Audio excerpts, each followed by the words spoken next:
세금 폭탄, 저는 상속세에 대해서 조금 상세하게, 특히 기업 상속에 대해서 문제제기를 하려고 합니다. 기업을 상속받을 때는 돈이 아닌 주식의 가치를 상속받는 것인데 세금은 6개월 안에 현금으로 내야 합니다. 작년 11월에 언론에서 LG그룹 신임 구광모 회장의 상속세에 대한 보도가 있었습니다. 보도 내용은 사상 최대의 상속세를 납부하게 되었다는 것인데 상속 가액은 구본무 전 회장의 LG 주식지분 11.28%에 대한 1조 5,200억 원이 될 것이라고 하는 것이었습니다. 언론에 따르면 구광모 회장은 상속세 9,215억을 신고하고 1차 상속세 1,536억 원을 자회사를 매각한 돈과 은행에서 대출받아서 납부했으며 나머지 7,679억 원은 향후 5년 동안 이자를 포함해서 나누어내는 연구 연납제도를 통해서 납부하겠다라고 했다 합니다. 그러면 구광모 회장은 앞으로 5년 동안 이 추가로 납부할 세금을 어떻게 마련할 수 있을 것인가 생각을 해봤습니다. 상속인들은 경영권 방어를 위해서 상속받은 주식을 매각하지 않고 보유하고 있는 다른 회사의 주식이나 부동산을 매각하여 세금을 납부할 수 있습니다. 그러나 세금 세원이 충분하지 않을 경우에는 결국 배당을 받거나 연봉을 받아서 세금을 내야 하는데 상속세를 내기 위해서 배당을 받는다고 할 때 배당을 상속인을 포함한 모든 주주에게 동일하게 해야 하므로 배당은 거의 불가능하다고 볼 수 있습니다. 그런데 배당이든 연봉이든 모두 46.2%나 되는 종합소득세 시간세를 내야 됩니다. 만약에 구광모 회장이 총 9,215억 원의 세금을 납부하기 위해서 연봉과 배당을 받는다면 46.2%의 종소세를 내고 남은 돈으로 세금을 납부해야 되기 때문에 대략 1조 7,130억 원을 배당이나 연봉을 받아서 종합소득세 7,915억 원을 내고 나머지 9,215억 원으로 상속세를 낼 수 있습니다. 따라서 상속받는 주식의 가치 1조 5,200억보다 더 많은 최소한 1조 7,130억 원을 배당이나 연봉을 받아야 세금을 낼 수 있습니다. 현금이 아닌 주식의 가치를 상속받으면서 주식 가치보다 더 많은 현금을 배당이나 연봉을 받아야 세금을 낼 수 있다는 모순이 발생하는데 이게 이중과세의 모순입니다. 그런데 대표이사에게만 특별히 많은 급여나 상여금을 주는 것은 불가능합니다. 회사의 다른 주주들이 이 받아들일 리가 없습니다. 따라서 저는 아무리 생각해봐도 구광모 회장이 그 많은 세금을 정상적으로 내는 것은 가능해 보이지 않습니다. 상속세는 크건 작건 기업주 모두에게 해당되는 문제고 일회성으로 끝나지 않고 매년 30년마다 매번 30년마다 반복되는 일입니다. 기업인들이 평생 일군 회사를 상속 발생하면서 결국 국가에 공감하게 되는 것인데 이로써 국가는 더 부자가 되고 개인은 더 가난해집니다.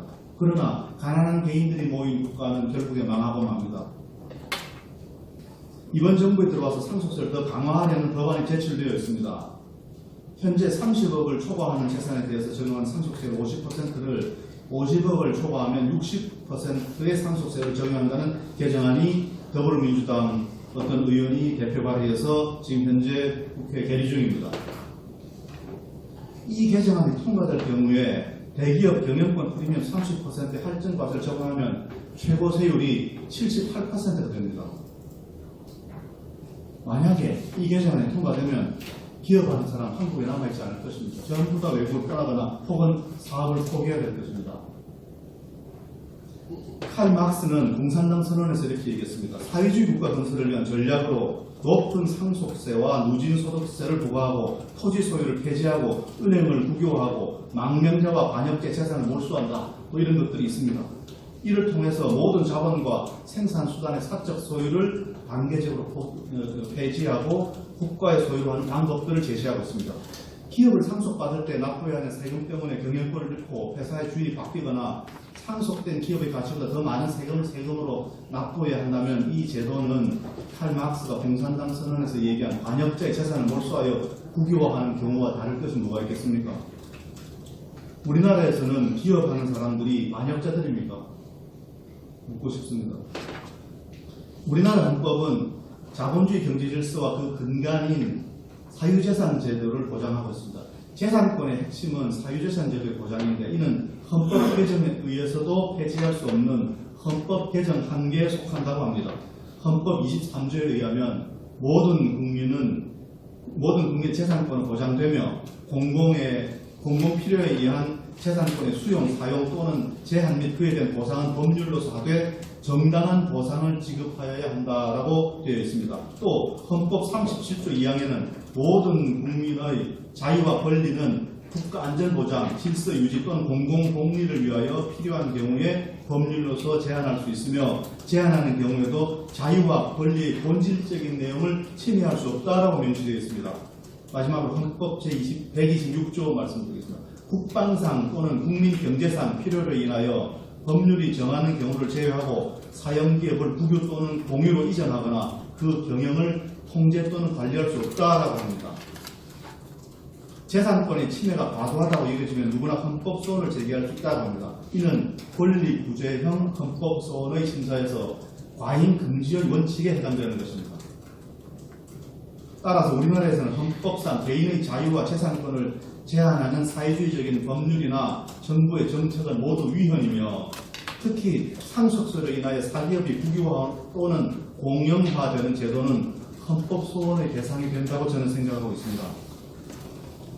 상속재산이 기업이 아닌 경우 개인이 평생 노력하여 재산을 모았다고 했을 때 이 재산은 소득세를 납부하고 모은 것입니다.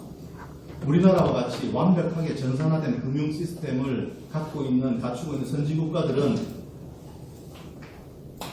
그런 나라들의 조세 환경에서는 탈세는 불가능합니다. 개인들의 재산이 소득세를 내지 않고 형성된 것이라면 세무당국은 바로 알 수 있고 그 사실 바로 입증할 수 있습니다. 따라서 소득세를 납부하고 의무적인 준조세 성격의 연금, 건강보험도 납부하고 나서 나머지를 절약하여 저축한 재산을 자식한테 물려줄 때 또 한 번 상속세를 부과한다라고 하는 것은 그것은 성공을 보라는 것이고 저축과 절약에 대한 징벌입니다. 이중과세입니다. 이는 헌법소원 대상 과세의 과잉에 해당된다고 생각됩니다. 그런데 이 논리는 불행하게도 늘 평등, 공정, 정의 이런 것들을 부르짖는 사람들에 의해서 또 이에 동조하는 사람들에 의해서 묵살되어 왔습니다.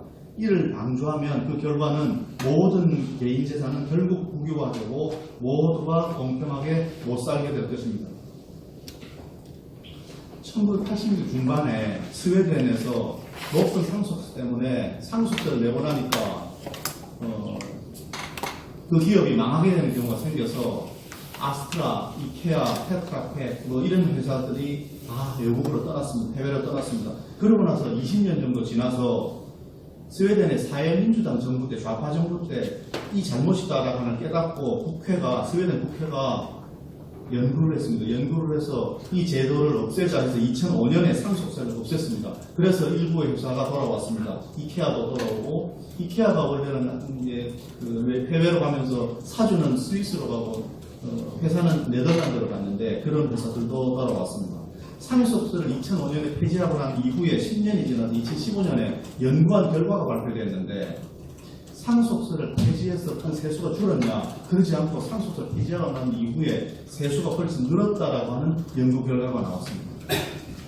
우리나라에도 지금 상속세 걱정에서 기업을 매각하는 사례들이 크게 늘고 있습니다.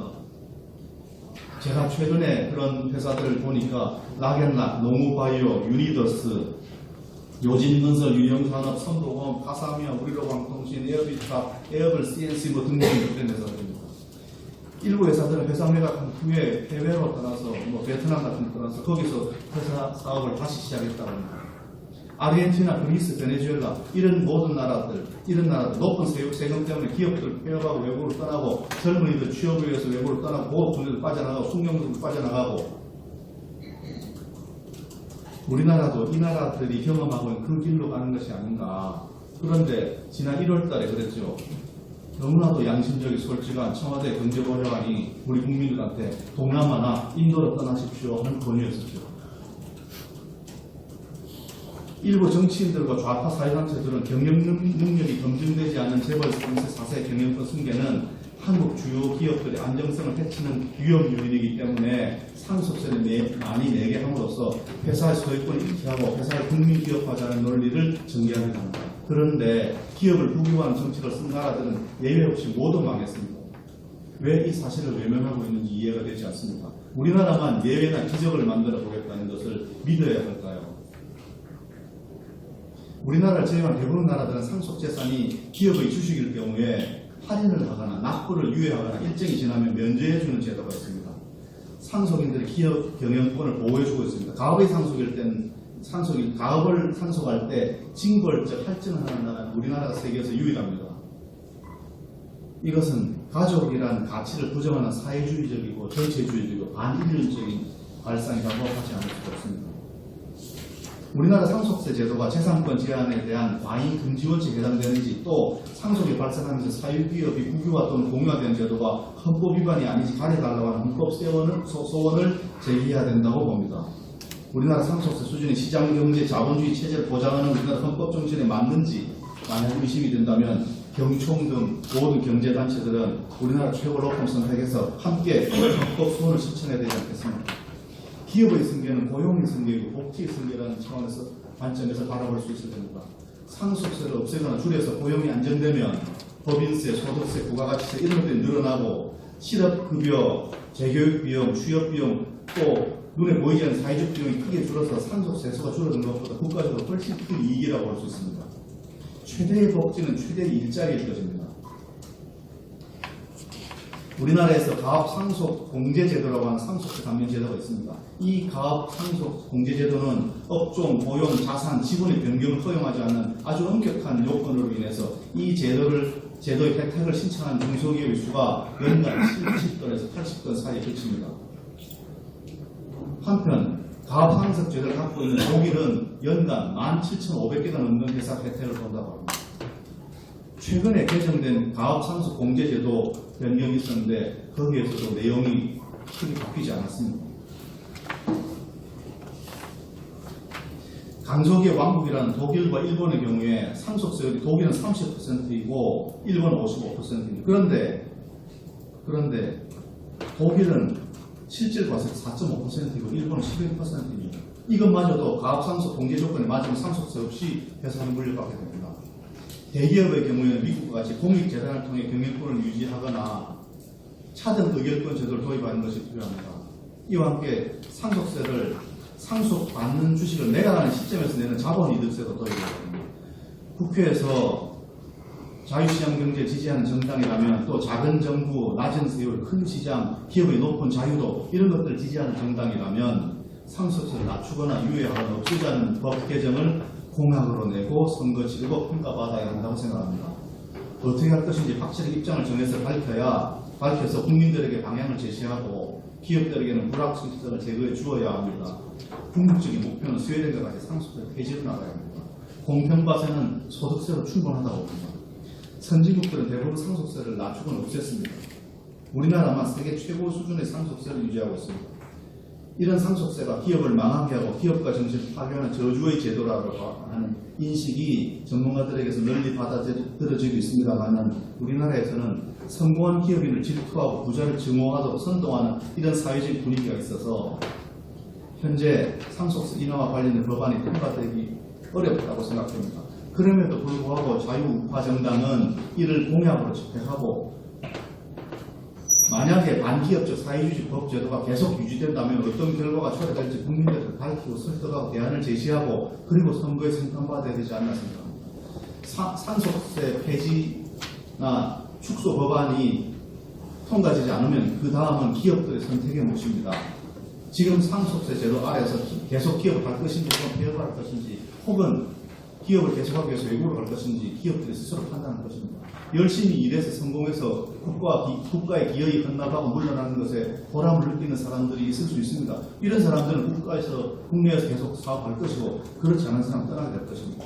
100년 넘은 기업이 우리나라에는 7개, 일본은 33,000개가 넘는다고 합니다. 상속세 제도를 이대로 두면 얼마 지나지 않아서 기업들은 모두 해외로 이전하고 젊은이들은 일자리를 찾아서 해외로 떠날 것입니다.